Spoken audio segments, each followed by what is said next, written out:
اللهم احمنا بحماك وجملنا بالإيمان حتى نلقاك، واجمعنا في جنتك بحبيبك ومصطفاك، واجمعنا في الجنة بحبيبك ومصطفاك.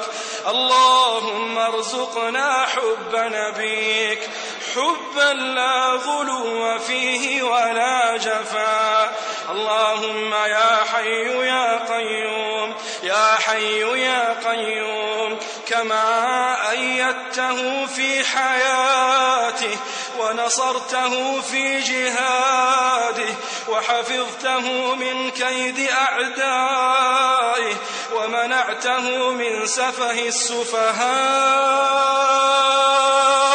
وأمته طيبا كريما، قد أدى رسالته وبلغ أمانته ونصح أمته، فنسألك يا حي يا قيوم، يا حي يا قيوم، إلهنا لا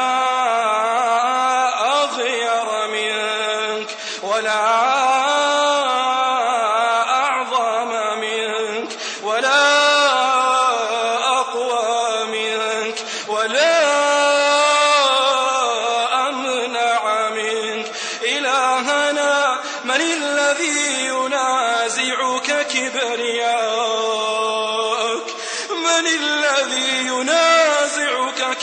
كبرياءك، من الذي ينازعك كبرياءك؟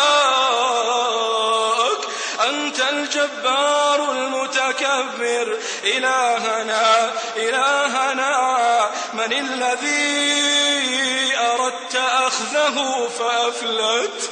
إلهنا من الذي أردت أخذه فأفلت؟ يا من قلت عن نفسك إن الله عزيز ذو انتقام. يا جبار يا متكبر يا عزيز يا منتقم. اللهم إن الدنمارك قد استهزأوا بحبيبك وأعلنوا ذلك بين خلقك. يا ملك من الدنمارك في قبضتك؟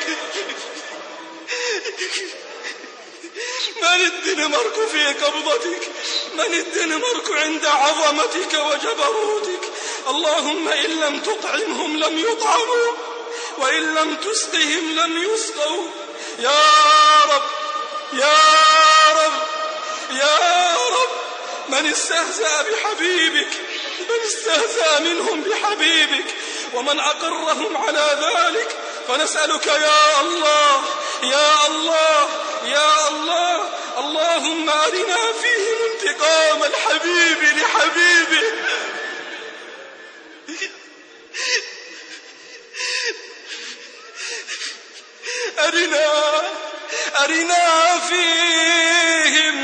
أرنا فيهم انتقام الحبيب لحبيبه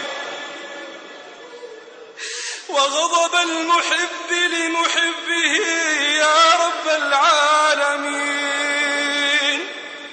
اللهم يا الله أرنا فيهم انتقام الحبيب لحبيبه وغضب المحب لمحبوبه. اللهم شل أركانهم عطل مفاصلهم. اللهم عطل مفاصلهم، اجعل بلاك يحيط بهم من كل مكان. اللهم يا حي يا قيوم احبسهم في أجسامهم نصرة لحبيبك عليه الصلاة والسلام. اللهم اجعلهم يتمنون الموت ولا يجدونه. اللهم اجعلهم عبرة الدنيا حتى لا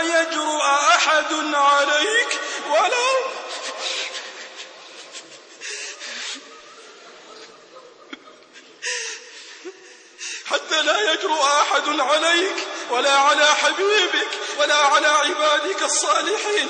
اللهم اجعل ما أنزلته عليهم من البلاء والشقاء والعناء شفاء لصدورنا.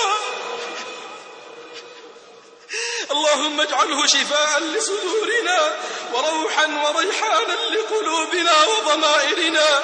اللهم يا حي يا قيوم يا حي يا قيوم اجعلنا فداء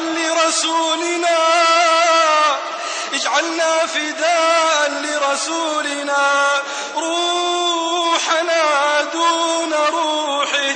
اللهم اجعلنا الفداء له بحبه وتطبيق سنته وإبلاغ دعوته برحمتك يا أرحم الراحمين. اللهم هذا الدعاء ومنك الإجابة وهذا جهدنا وعليك التكلان ولا حول لنا ولا قوة إلا بك. سبحان ربك رب العزة عما يصفون وسلام على المرسلين والصلاة والسلام على النبي الكريم.